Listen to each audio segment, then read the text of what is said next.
Europe 1, Punchline, Laurence Ferrari. On se retrouve dans Punchline avec François Pupponi, Jeannette Bograve, Isabelle Saporta. On va écouter quelques-uns des candidats qui sont exprimés devant le grand oral des policiers. D'abord Valérie Pécresse et puis Éric Zemmour. On en débat ensuite. Il y a un lien entre immigration et terrorisme, on le connaît. Il y a aussi un lien entre immigration et délinquance, entre intégration ratée et délinquance aussi, dans des quartiers qui sont aujourd'hui devenus des quartiers d'enfermement. Je sais que le président de la République, candidat ce matin, parle des frontières, mais il vient de dire qu'il ne croyait pas au quota migratoire. Moi, j'y crois au quota migratoire, parce que je crois que c'est la meilleure façon de reprendre le contrôle. C'est quoi un quota migratoire ? C'est la possibilité que nous aurons de dire zéro visa pour les pays qui ne reprennent pas leurs clandestins. C'est comme ça qu'on reprend le contrôle. Et de la même façon, il faudra des frontières physiques aux portes de l'Europe. Voilà pour Valérie Pécresse. On écoute tout de suite Éric Zemmour. Il faut absolument, impérativement, vous soutenir et vous donner les moyens de vous protéger et de vous défendre et de prendre le dessus sur ces délinquants qui vous agressent et qui ne sont pas seulement des délinquants. Toutes les analyses ont prouvé qu'il y avait un continuum entre les délinquants du quotidien et ceux qui finissaient par être djihadistes au Bataclan et ailleurs. Tout ça, ce sont les mêmes personnes, ils viennent des mêmes origines, des mêmes quartiers, ils ont le même parcours sociologique. Je dirais que les uns font le djihad et que les autres font le djihad du quotidien. Mais c'est la même chose, c'est le même enjeu.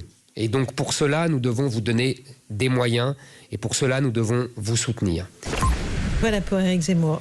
Allez, Isabelle Saporta, allez-y. Il était en forme. Non, il était en forme, Éric Zemmour. Là, on était bien. Puis vous avez vu aussi, il y avait la notion de défense excusable pour les commerçants, les policiers, etc. Oui. C'est-à-dire qu'au fond, il est en train de faire plaisir à tous les virilistes qui le suivent et qui attendent qu'une chose, c'est d'être armé, de pouvoir d'être dans l'autodéfense. Enfin, on est quasiment dans la milice, pardonnez-moi. Le droit de riposter pour les policiers. Après, il s'attaque au juge des libertés en disant qu'en fait, non. Donc, il est en train de nous faire quoi là ? Tranquille le chat. Il est en train de nous organiser une police politique, plus de juges. En fait, voilà, donc il y aura. Mais le juge des libertés. Donc, c'est quand même pas rien, le juge des libertés.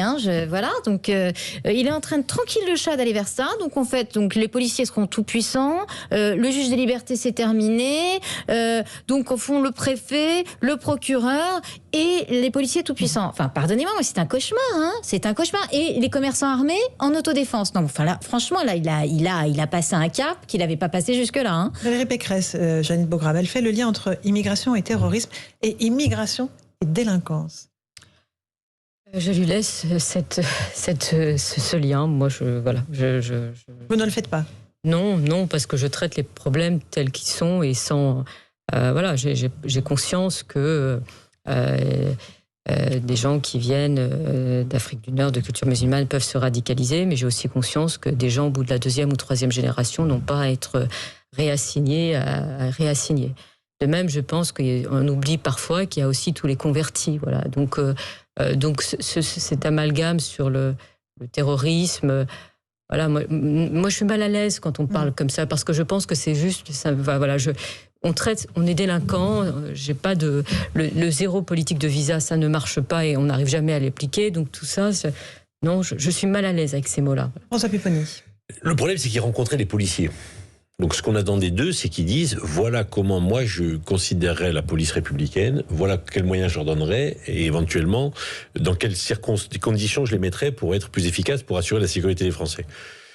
Quand elle dit immigration égale délinquance et immigration égale terrorisme, une grande partie des terroristes qui ont tué sur notre sol sont des Français.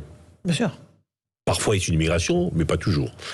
Donc la vraie question, c'est Éric Zemmour Éric Zemmour, ce qu'il veut, c'est un droit de tirer pour les policiers. Bien sûr. Pour pas dire un droit de tuer. Et pour les commerçants, et pour les prêts à l'élargir. Faut vous donner les moyens, c'est ça. Je pense qu'ils se trompent sincèrement, parce que ce que demandent des policiers qui sont des vrais républicains, c'est effectivement des moyens matériels pour pouvoir mieux travailler, ça c'est vrai, mais ils veulent surtout que la justice soit intraitable contre les gens qui les agressent. Et là, Ils demandent pas les policiers plus de moyens et mieux se défendre. Tous les textes leur permettent de se défendre lorsqu'ils sont en situation d'ouvrir le feu. Ils ne le font pas parce que ce sont des gens respectueux de l'ordre républicain. Ils n'utilisent cette force qu'au dernier moment lorsqu'ils peuvent faire autrement, et même parfois ils ne l'utilisent pas alors qu'ils pourraient le faire. Par contre, ils disent voilà, nous ce qu'on veut, c'est que la justice soit intraitable avec ces gens-là. Et donc c'est pas le problème de la justice, de la police, c'est le problème souvent de la justice. Et c'est là-dessus où je pense que Éric Zemmour et Valérie Pécresse se trompent. Ce n'est pas ce qu'attendent les policiers. Les policiers, c'est comment on va vous aider à mieux pouvoir protéger les Français. C'est ça qu'ils veulent. Alors, moi, je ne mettrais pas dans le même sac. Je vais vous dire un truc. Je pense que Éric Zemmour est vraiment dans sa partition d'extrême droite et que, moi, elle me fait peur, mais c'est celle qu'il joue, au fond, depuis le départ. Par contre, Valérie Pécresse cavale derrière. C'est ça qui est dramatique. Non, mais pardonnez-moi, mais en fait, avant, jusque-là, jusqu'à maintenant, il y avait une droite républicaine en France qui ne se sentait pas obligée à ce point de cavaler derrière l'extrême droite. Donc là, on a quand même un vrai problème. Pour moi, je suis désolée, mais entre ça... Il faut qu'elle fasse plaisir à Éric Ciotti un peu. Oui, mais bon, elle avait déjà fait plaisir à Éric Ciotti en disant qu'il fallait pas que les peines soient les mêmes sur toute la France et qu'au fond, quand on était déjà dans une banlieue difficile, on allait pouvoir être encore plus sanctionné que si on vivait, je sais pas, en Ardèche. Donc ça n'avait déjà aucun sens. Et là, elle continue dans ce non-sens.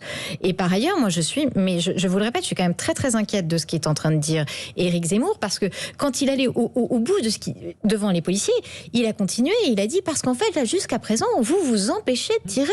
Vous empêchez. Est-ce que vous savez qu'il y aura des enquêtes et que vous ne serez pas tranquille? Non, mais heureusement qu'ils s'empêchent de tirer. Enfin, pardonnez-moi, c'est le monopole de la violence légitime. C'est pas ce que réclament les policiers en plus. Non, mais jamais. Sur la question de la justice, on parlait vous vous souvenez de cette jeune fille qui a été victime d'un viol collectif et qu'ensuite a été assassinée. Là, alors je me suis dit, mais c'est pas possible. C'est pas possible non plus. J'ai dit, c'est pas possible. Je dis, c'est une fake news. Ça, c'est un truc qui circule. Il y a eu du sursis. C'est-à-dire que les types, donc cette fille qui est alors, la plus grosse peine, c'est 1 an de prison. C'est-à-dire, vous violez une gamine, vous avez 1 an de prison. Enfin, comment voulez-vous, comment avoir l'exemplarité ou se dire que la puissance publique, l'état de droit, les libertés, l'intégrité physique soient respectées quand on vous dit, vous violez une fille, elle est assassinée après. Pour ces actes-là, une mineure, Moi, je me suis dit, c'est pas possible. Je lisais Le Parisien. Là, c'est le problème de la justice, la réponse pénale. Oui, et donc c'est la raison pour laquelle, quand on s'exprime devant un syndicat de police, il faut après tenir ses engagements. Et l'engagement, c'est de l'autre côté, c'est la question de la justice. Est-ce qu'il faut des peines planchées? Voilà. Alors, une peine planchée, pas peine planchée, il y a beaucoup qui le proposent. Le viol de cette gamine, oui, bien sûr, mais les peines planchées, on sait que ça ne fonctionne pas. On s'en prend aux policiers 1 an minimum. Oui, non, mais mais je pense qu'il faut même parfois aller plus loin parce qu'il faut que la sanction soit exemplaire. Le problème de ce que demandent les policiers, c'est des moyens. Enfin, pour visiter certains commissariats, c'est honteux. Enfin, la police française est dans des situations de locaux qui sont inadmissibles. Ils n'ont parfois pas de voiture, ils n'ont pas suffisamment de formation, ils peuvent pas aller tirer dans les stands parce qu'à un moment il n'y a plus de moyens pour. On marche sur la tête. Donc il faut du monde. Ils n'ont plus de cartouches. Plus de cartouches. Il faut du monde et des moyens. C'est tout ce qu'ils demandent. Et depuis quelque temps maintenant, un vrai soutien psychologique quand on voit le nombre de suicides dans la police. Voilà. Donc ils veulent des moyens, qu'on les soutienne, qu'on les aide et qu'on les accompagne et qu'on leur permette de faire leur métier dans des bonnes conditions. Et effectivement, comme ils savent que maintenant les délinquants s'attaquent à eux sans aucun scrupule, il faut qu'effectivement ils se font assassiner parce qu'ils sont victimes du djihad, du terrorisme, on peut les tuer chez eux. Ils sont protégés par la justice.